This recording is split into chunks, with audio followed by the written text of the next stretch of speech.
अभी हम जिस किले में है ना, इसको बोला जाता है आपका कीर्ति दुर्ग। दुर्ग जो है स्पेशली किलों के लिए कहा जाता है। और इसको जो है 11वीं सेंचुरी में, यानी कि 10वीं सदी के अंत में 11वीं सदी के प्रारंभ में राजा कीर्तिपाल ने इसको बनवाया।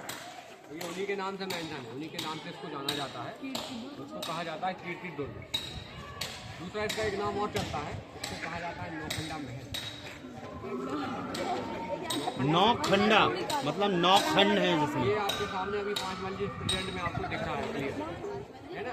5 मंजिल, 1 2 3 4 5, ऊपर तक 5 मंजिल है।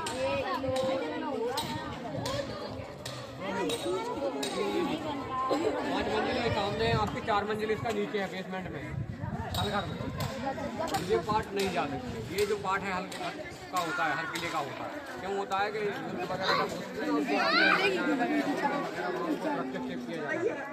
वहाँ से कुछ अन्य और गुप्त रास्ते होते थे नगर किले और महलों में जाने के लिए।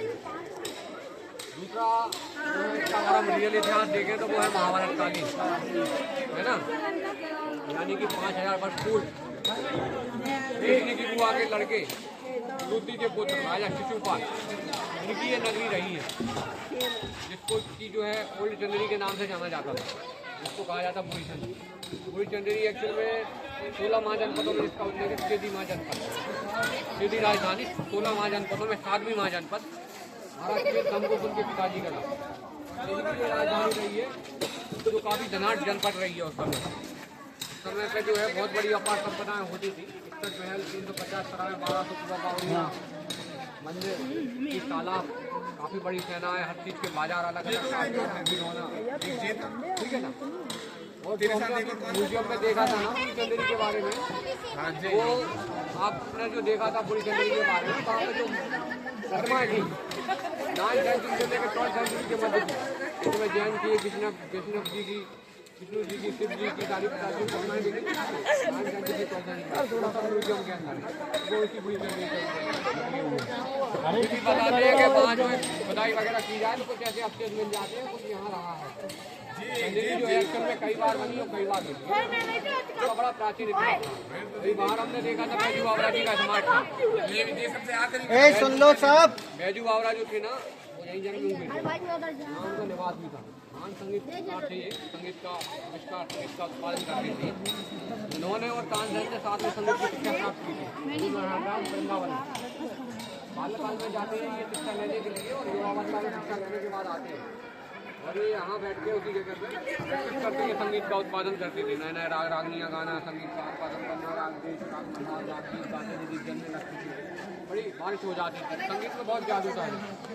तो इस टाइप में प्रैक्टिस जब चल रही थी ना, इसी दौरान जो है प्रेम हो जाता है युवावस्था में प्रैक्टिस के दौरान गौरी नाम की लड़की से, क्योंकि वो अदर समाज से होती है तो जीवन पर पानी पाते हैं उनको, ऐसे जो है उनकी याद में ये बावड़े हो जाते हैं। वैसे इनका पूरा नाम जो है बैजू बावरा हो जाता है। आगे जो हमने देखा था एक जौहर स्मारक, जौहर स्मारक जो है ना, जब ये अंतिम हुआ था ना बाबर और नंदी राय के बीच में, बाबर के साथ काफ़ी बड़ी कहना चाहिए, तोपें वगैरह लेके आया था। तभी ये युद्ध होता है ना, उसके पहले एक संदेश आ जाता है महाराज नंदी राय जी के पास कि आप जो है इस किले को छोड़ दीजिए और किसी अन्य किले से आप चले जाइए, भेजने तमकाबाद का जो किला है उसको ले लीजिए ब्रिटिश के पास था। उन्होंने जो है इस प्रस्ताव के लिए अस्वीकार कर दिया, उन्हें फिर टिकट नहीं लगा। फिर ये दो महाराज नंदी राय जो रहते हैं वो वीरगति को प्राप्त हो जाते हैं। फिर ये संदेश उनकी पत्नी महारानी मणिमाला जी को मिलता है कि महाराज जो है नहीं रहते, उनको ज्वागत कर वहाँ पे एक अग्निकुंड बनाया जाता है, उसमें आपको मार पाई जाती है। और वो लगभग 1500 से 1600 के समथिंग महिलाएं, बच्चियाँ, राजपूत वीरांगनाएं सभी होती हैं। खतराने का वेश धारण करती है, 16 श्रृंगार करती है और पति को अंतिम विदाई देते हुए जब तक उनके पति दिखते, जब तक देखती हैं, जब जैसे ही वो आँख से ओझल होते हैं उसके बाद से अपने आप को जो अग्नि में कर देती है। अग्नि में आ गई है वो, जब हम आए थे ना गेट पर ही पड़ता है राइट साइड,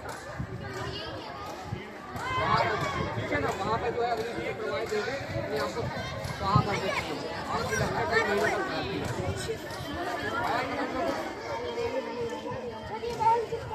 उनके पीछे खूनी तालाब है, जब युद्ध हुआ था ना दोनों सेनाओं में, तो पानी तालाब था ना, तो दोनों सेनाओं के सैनिक जो थे ना हजारों की संख्या में मारे गए थे।